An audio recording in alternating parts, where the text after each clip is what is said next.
السلام علیکم ورحمۃ اللہ وبرکاتہ نحمدہ ونصلی علی رسولہ الکریم اما بعد فاعوذ باللہ من الشیطان الرجیم بسم اللہ الرحمن الرحیم رب اشرح لی صدری ویسر لی امری واحلل عقدۃ من لسانی یفقہوا قولی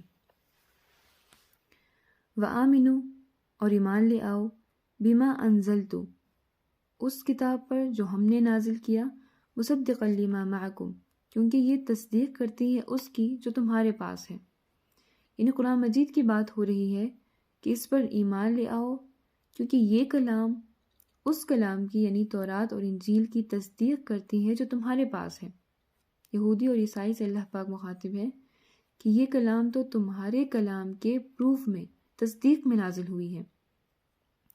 وَلَا تَكُونَ أَوَّلَ كَافِرٍ بِهِ اور نہ ہو جاؤ تم اول کافر، بہ یہاں پر قرآن مجید کی طرف اور آپ صلی اللہ علیہ وسلم کی طرف اشارہ ہے، کیونکہ جس نے قرآن مجید کا انکار کیا گویا اس نے آپ صلی اللہ علیہ وسلم کا انکار کیا، اور اسی طرح سے جس نے آپ کا انکار کیا اس نے قرآن مجید کا انکار کیا۔ اب سوال یہاں یہ پیدا ہوتا ہے کہ ان سے کیوں کہا گیا کہ اول کافر نہ ہو جانا، سب سے پہلے کافر نہ ہو جانا؟ کیونکہ یہ سورت تو مدینہ میں نازل ہوئی، یہودی مدینہ میں تھے، جبکہ آپ صلی اللہ علیہ وسلم کا انکار ان سے پہلے مکہ والوں نے کیا تھا، تو ان سے ان کے مرتبے کی وجہ سے ایسا کہا گیا، کیونکہ یہ اہل کتاب تھے، اہل علم تھے، مکہ والے اہل کتاب یا اہل علم نہیں تھے۔ ایک انسان جو سب کچھ جاننے کے باوجود بھی انکار کرتا ہے تو اس کا انکار بہت ہی شدید ہوتا ہے اس کے مقابلے میں جو کچھ نہیں جانتا۔ اہل مکہ کو کسی بھی چیز کا علم نہیں تھا کہ وہ کیا کر رہے ہیں، لیکن یہ جانتے تھے، یہودیوں کا علم تھا کہ یہ کیا کر رہے ہیں۔ اللہ پاک فرماتے ہیں کہ یہ آپ صلی اللہ علیہ وسلم کو اس طرح سے پہچانتے تھے گویا یہ اپنے بیٹوں کو جانتے ہوں، کیونکہ جو کتاب ان کے پاس موجود تھی تورات، اس میں آپ صلی اللہ علیہ وسلم کے بارے میں تمام نشانیاں موجود تھیں، تو یہ پھر بھی انکار کرتے ہیں، تو ان کے بعد جتنے بھی یہودی آئیں گے، جتنے بھی یہودی انکار کریں گے، ان کا وبال ان کو اٹھانا پڑے گا۔ وَلَا تَشْتَرَوْا اور نہ خریدو بِآیَاتِ میری آیتوں کو ثَمَنًا قَلِيلًا کچھ قیمت پر۔ اب کچھ قیمت سے یہاں پر پیسوں والی قیمت نہیں ہے بلکہ دنیاوی مفادات ہے۔ اللہ پاک فرماتے ہیں کہ میری آیتوں کو دنیا کے کچھ فائدے کے لیے مت بیچو، حق کو نہ بیچو، سچ کو نہ چھپاؤ، کیونکہ دنیا میں جتنی بھی چیزیں موجود ہیں وہ سب کچھ مل کر بھی اللہ پاک کی اس کلام کی ایک آیت کے برابر بھی نہیں ہو سکتے، کیونکہ یہ سب کچھ فنا ہونا ہے، ختم ہونا ہے۔ وَإِيَّايَ فَاتَّقُونَ اور خاص مجھ ہی سے ڈرو۔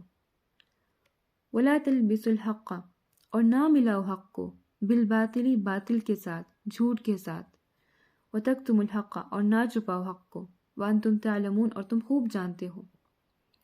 اب حق کو جھوٹ کے ساتھ نہ ملاؤ ایسا کیوں کہا گیا؟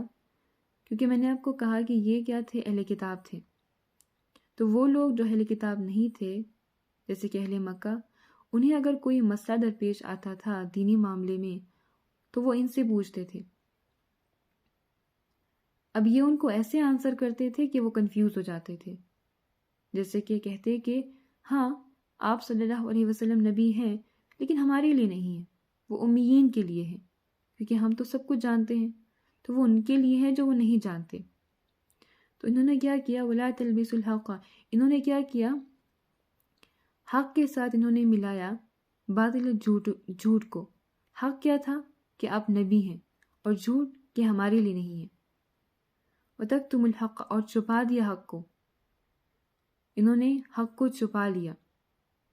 اب جیسے کہ آپ سے کسی بارے میں آپ کوئی پوچھتا ہے اور آپ جانتے ہیں کہ وہ چیز صحیح ہے یا غلط ہے لیکن آپ نہیں کہتے، تو آپ نے کیا کیا؟ سچ کو چھپا لیا۔ تو یہ نہ کیجیے گا۔ یا پھر آپ سے کسی حوالے سے کوئی کچھ پوچھتا ہے اور آپ کو علم نہیں ہے لیکن آپ اندازہ لگا کے اسے بولتے ہیں کہ اب بندے نے پوچھا ہے تو آنسر کرنا تو لازمی ہے، تو ایسا نہ کریں۔ اگر آپ کو علم نہیں ہے تو آپ بول دیا کریں کہ آپ نہیں جانتے، یا اگر آپ کو شک ہے تو یہ بھی کہہ دیجئے کہ آپ شور نہیں ہیں۔ وَأَنْتُمْ تَعْلَمُونَ اور تم خوب جانتے ہو۔ وَأَقِیمُوا الصَّلَاةَ نماز قائم کرو، وآتوا الزکاۃ، زکوٰۃ ادا کرو، ورکعوا مع الراکعین، اور رکوع کرو رکوع کرنے والوں کے ساتھ۔ نماز کے بارے میں ہم نے پہلے بھی پڑھا تھا جب مومنین کی صفات کا ذکر آیا تھا سورۃ بقرہ کے سٹارٹ میں، کہ نماز کو صرف ادا نہیں کرنا بلکہ نماز کو قائم کرنا ہے، ویسے پڑھنا ہے جیسے اس کے پڑھنے کا حکم ہے، اور زکوٰۃ ادا کرنی ہے، یعنی کہ ایک خاص اماؤنٹ جب آ جائے انسان کے پاس تو اس میں کچھ اماؤنٹ، زیادہ نہیں کچھ اماؤنٹ ضرورت مندوں کو، محتاجوں کو دینا زکوٰۃ کہلاتا ہے۔ اور رکوع کرو رکوع کرنے والوں کے ساتھ، یعنی باجماعت نماز پڑھنے کی طرف تلقین کی گئی ہے۔ ایک بار ایک بندہ، ایک نابینا انسان آپ صلی اللہ علیہ وسلم کے پاس آیا اور کہنے لگا کہ مجھے مسجد تک لانے والا کوئی نہیں ہے، کیا میں گھر پر نماز پڑھ سکتا ہوں؟ کیا میرے لیے اجازت ہے؟ تو آپ فرمانے لگے کہ ٹھیک ہے، پڑھ لو۔ پھر جب وہ جانے لگی تو آپ نے فرمایا کہ آپ نے ان سے پوچھا کہ اذان سن لیتے ہو؟ تو وہ کہنے لگا کہ ہاں، اذان کی آواز آتی ہے گھر، اذان سن لیتا ہوں۔ تو پھر آپ نے فرمایا کہ پھر مسجد آنا لازمی ہے۔ تو اس واقعے سے آپ اندازہ لگا لیں کہ باجماعت نماز پڑھنے کی کتنی اہمیت ہے۔ چلیں جی، آپ لفظی ترجمے کی طرف غور فرمائیں۔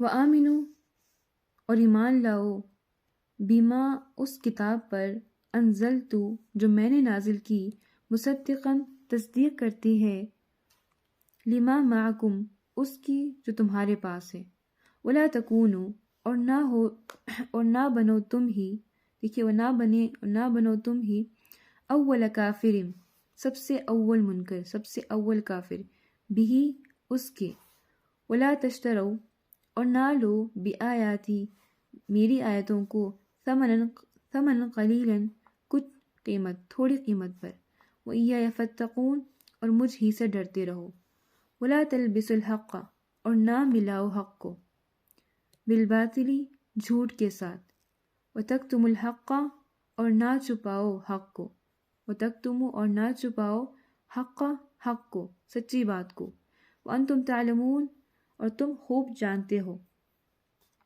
واقیموا الصلاۃ، اور قائم کرو نماز کو، وآتوا الزکاۃ، اور زکوٰۃ ادا کرو، ورکعوا، اور رکوع کرو، مع الراکعین، رکوع کرنے والوں کے ساتھ۔ آج کے لیے اتنا ہی، اگلی ویڈیو میں اس کے آگے سے پڑھیں گے۔ اپنا اور اپنے گھر والوں کا خیال رکھیے گا۔ خدا حافظ۔